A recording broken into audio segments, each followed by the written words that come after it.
ব্যাপার? সব দল বেঁধে বসে বসে কি করছো? সাহাবারা জবাব দিলেন, ক্বালু জালাসনা নাদউল্লাহ ওয়া নাহমাদুহু আলা মা হাদানা লিদীনিহি ইয়া রাসূলুল্লাহ সাল্লাল্লাহু আলাইহি ওয়াসাল্লাম। হুজুর, আমরা বসে বসে আল্লাহর হামদ, আল্লাহর তারিফ, আল্লাহর প্রশংসা করছি। আল্লাহ তার দ্বীনে ইসলামকে পাঠিয়ে আল্লাহ আমাদের হেদায়েত দিয়েছে। জোরে বলো। আল্লাহ পাক কোরআন শরীফে বলেছেন, ইন্না দীনা ইনদাল্লাহিল ইসলাম।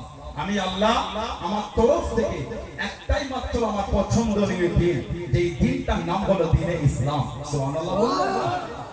আজকে সোশ্যাল সাইটে আমরা বিভিন্ন জায়গায় দেখছি যে কারো তিনটে কোরআন শরীফের পৃষ্ঠা ছিঁড়ে বলছে কোরআন শরীফ মুছে দিচ্ছে। ওদের জ্ঞান নাই।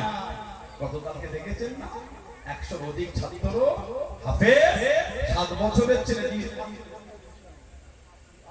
7 বছর বয়স। আল্লাহ গোটা পৃথিবীতে কোটি কোটি মানুষের অন্তরে 30 পারা কোরআন শরীফটাকে আল্লাহ জমা করে রেখে দিয়েছে। জোরে বলো। তারপরও আল্লাহ ভালোবেসে আমাদের কাছে ওয়াদা করলেন, ইন্না নাহনু নাযালনা যিকরা ওয়া ইন্না লাহু লাহাফিজুন। নিশ্চয় আমি আল্লাহ ইহাকে নাযিল করেছি, মানে কোরআন শরীফ আমি আল্লাহ নাযিল করেছি। আল্লাহ বলে কোরআনের হিফাজত আমি আল্লাহ আমি করব। জোরে বলুন না সুবহানাল্লাহ। কত আবু জেহেল ধ্বংস হয়ে গেল, কোরআন কিন্তু আজও জিন্দা আছে। জোরে বলে সুবহানাল্লাহ। সাহাবারা বলে, হুজুর আল্লাহ দ্বীনে ইসলাম পাঠিয়ে আমাদের হেদায়েত দিয়েছেন, আর ওয়া মান্না আলাইনা বিকা। আর হুজুর আল্লাহ আপনাকে আমাদের মধ্যে পাঠিয়ে তার দয়া, তার রহমত আল্লাহ আমাদের উপর দিয়েছেন। মানে আপনার মধ্য দিয়ে রহমত এসেছে। সুবহানাল্লাহ। হুজুরকে আল্লাহ রহমত করেছেন, কোরআন শরীফ রহমত। আল্লাহ পাক কোরআন শরীফে বলেছেন, ওয়া নাযালু মিনাল কুরআনি মা হুয়া শিফা ওয়া রাহমাতুল লিল মুমিনিন।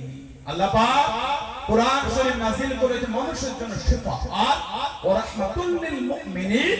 আর মুমিনের জন্য আল্লাহ কোরআন শরীফ রহমত করেছেন মুমিনের জন্য। আর আমার হুজুরের সামনে আল্লাহ বললেন কোরআন শরীফ সূরা আম্বিয়া 107 নম্বর আয়াত আমরা বলে দিলে, ওয়া মা আরসালনাকা ইল্লা রাহমাতাল লিল আলামিন। হাবিব, আমি আল্লাহ আপনাকে গোটা আলামের জন্য আমি আল্লাহ রহমত করে দিলাম। আরেকটু জোরে বলবেন না? হুজুর এতটাই রহমতের নবী। আল্লাহ নবী দ্বীনে দাওয়াত শুরু করে দিলেন।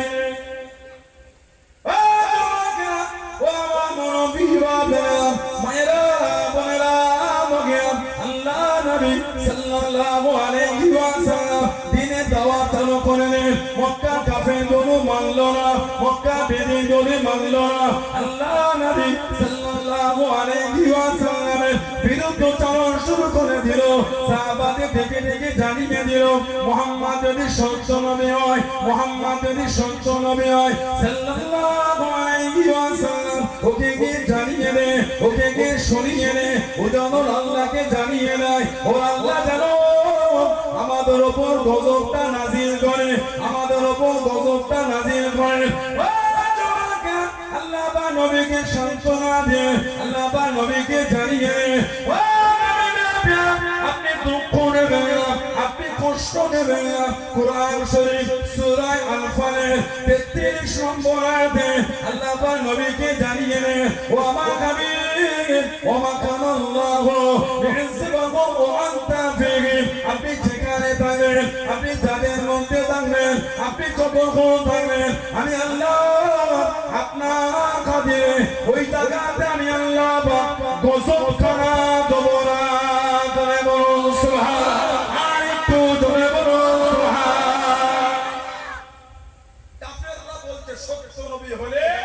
আল্লাহকে বলতে বল কেমন গজব হয় থেকে। আল্লাহ বলেন, হাবিব যেখানে থাকবেন গজবই দেব।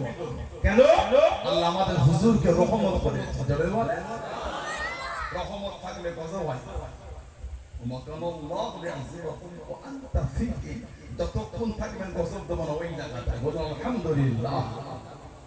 কোরআন শরীফের রহমত আমাদের হুজুরের রহমত, কোরআন শরীফ রহমত মুমিনের, আমাদের হুজুর রহমত কুল কায়নাতের। জোরে বলুন সুবহানাল্লাহ।